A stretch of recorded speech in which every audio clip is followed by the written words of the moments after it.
اور آج کے ہی حوالے سے کہ جو آپ سن چکے ہیں کہ جو اس وقت آفت ترکی میں آئی ہے کہ لاکھوں کی تعداد میں ملبے کے نیچے دبی ہوئی ہیں جانیں، یہ ویسے تو میرے رب کا نظام ہے، ازمائش حالانکہ اسلامی ملک ہے اور اسلامی ملکوں میں سے سب سے زیادہ غیور ملک ہے ترکی کا، یعنی ان کا ہر نظام اسلامی نظام ہے، لیکن اس کے باوجود اتنی جانی نقصان ہے شام میں، لبنان میں۔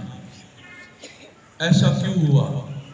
تو قرآن پاک اور حدیث مبارکہ جب مسلمان، یہ قرب قیامت کے نشانیوں میں سے ہے کہ جب مسلمان ریاکاری کا کام کرنے لگیں گے، دکھلاوے کا، یعنی لوگوں کی نظروں میں اچھا بننے کے لیے اپنے آپ کو معزز سمجھیں گے، معزز بن کے دکھائیں گے، تو میرا رب تو دلوں کے راز جاننے والا ہے، پھر مالک اسی طرح کی آزمائش لیتا ہے انسان سے، جس طرح رات کا 4 بجے کا ٹائم اور پورے چھوٹے بچے بڑے سب سوئے ہوئے تھے، نیند میں تھے، اس کے بعد ان کے وہم و گمان میں نہیں تھا۔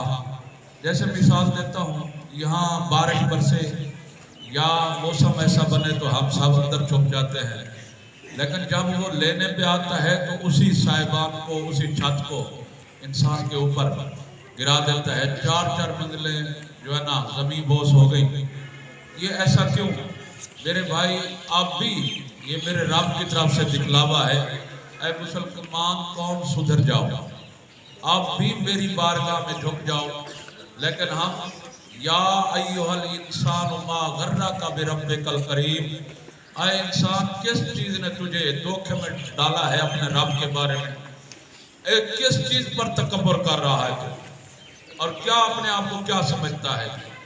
اب یہی دیکھیں، بالفرض جس شعبے میں چلے جائیں، کام صرف اور صرف اب حتیٰ کہ نماز پڑھنے تک بھی گئے، سر پہ ٹوپی بھی رکھی تو لوگ ادھر ادھر دیکھا کہ مجھے کوئی دیکھ رہا ہے، یعنی نماز بھی دکھلاوے کے ریاکاری کی رہ گئی۔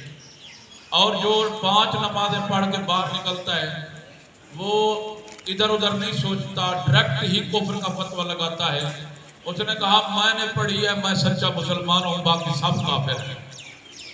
تو یہ کام جو اندر اور ظاہر اور باطن کا ہے، انسان جب بھی آزمائش میں آتا ہے، اور سب سے ناپسند چیز میرے نبی پاک صلی اللہ علیہ وسلم کو قربان جاؤں اپنے نبی کے صحابہ پر، باطن بھی دونوں ایک جیسے تھے، جو زبان مبارک سے الفاظ نکالتے تھے وہ میرے نبی کے صحابہ کر کے دکھاتے تھے۔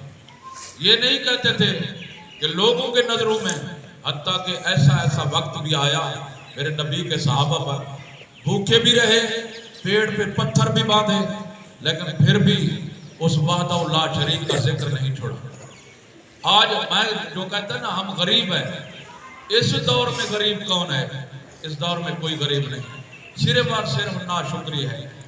غریب کوئی نہیں ہے، 3 4 جوڑے پہننے کے لیے، اور جوتیاں 2 3 4 جوڑے ہیں، اور یہ سب کچھ حضرت عمر فاروق رضی اللہ تعالیٰ عنہ تشریف لائے، میرے کریم آقا آرام فرما رہے تھے، چٹائی کے اوپر میرے نبی سوئے ہوئے تھے، سرکار نے کروٹ بدلی تو چٹائی کے نشان میرے نبی پاک صلی اللہ علیہ وسلم کی پشت مبارک پر، حضرت عمر جیسا جلیل القدر صاحب بھی کھڑے ہو کے رو رہا ہے، یا رسول اللہ کیسر و کسرا والے بادشاہ محلات میں سوئیں، اور 2 جہانوں کا سردار کل کائنات کا رحمت للعالمین نبی چٹائی پہ سوئے۔ تو جب حضرت عمر کی آنکھوں میں آنسو دیکھے میرے نبی پاک صلی اللہ علیہ وسلم نے فرمایا عمر میرے نزدیک آؤ، کیوں رو رہے ہو، کس چیز نے تجھے روایا ہے؟ حضرت عمر نے عرض کی یا رسول اللہ فدا کا ابی و امی، میرے ماں باپ آپ پر قربان جائیں، یار نبی مجھ سے برداشت نہیں ہوتا کہ آپ چٹائی پر سوئیں۔ اب میرے نبی کے پیارے الفاظ سنیں، میرے نبی نے فرمایا عمر دنیا چاہتا ہے یا آخرت چاہتا ہے، جنت میں گھر چاہتا ہے، رب کی رضا چاہتا ہے، یا دنیا کی عیش و عشرت چاہتا ہے؟ تو حضرت عمر نے کہا یا رسول اللہ میں آخرت میں جنت میں گھر چاہتا ہوں اور اپنے رب کی خوشنودی چاہتا ہوں۔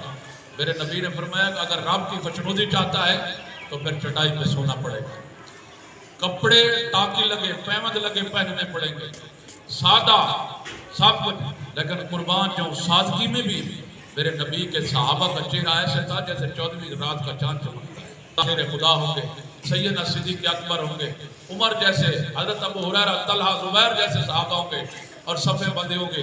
کیا سما ہوگا، اور دعا مانگنے والا آمنہ کا لال محمد مصطفیٰ ہوگا. تو زمین پر سامنے اوپر پٹرول چھڑک کر مجھے آگ لگائی گئی، آپ کہاں تھے؟